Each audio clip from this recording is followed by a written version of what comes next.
નમસ્કાર ખેડૂત મિત્રો તથા પશુપાલક મિત્રો. આપણે નહોતો વિડીયો બનાવવો પણ રહેવાનું નહીં એટલે બનાવવાનું છો. પશુપાલક મિત્રો આમ ગણો તો કમોસી માવઠું દર વર્ષે આવે છે, એમાં કંઈ મુદ્દો.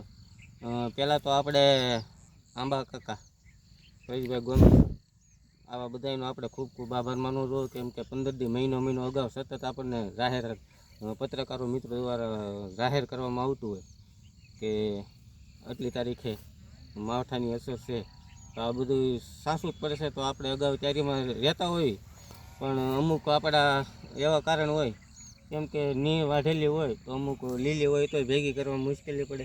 જોઈ શકો છો બધું એ તો કમોસમી માવઠાના હિસાબે ખેડૂત મિત્રોને અને પશુપાલક મિત્રોને એવો સામનો કરવો પડે કે જે 500 બટાટા ને 500 ટમેટા લેવાય, જેના બજેટ ખોરવાઈ જતા હોય ને એના વિડીયો ખાસ મોકલજો.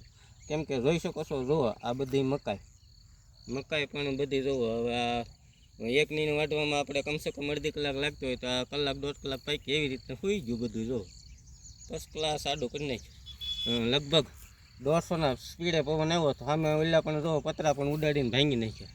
4-5 પતરા ઉડાડીને કટકા કરી નાખ્યા. પછી આ જોઈ શકો છો આ નીણ બધી.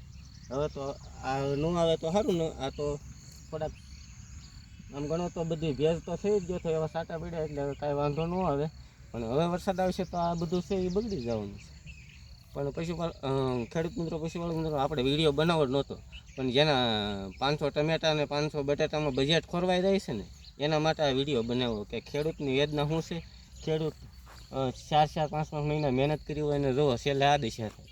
આ કમોસમી વરસાદના કારણે આ તો કુદરતી કોપ કહેવાય, એટલે આપણને આમાં કોઈને દોષ દેવા જેવું છે નહીં. પણ જેના બજેટ ખોરવાઈ જાય છે ને એના હું આ વિડીયો શેર કરજો પશુપાલક મિત્રો. તો રજા લઉં છું, મળવી નવા વિડીયોમાં. ત્યાં સુધી રજા. ધન્યવાદ.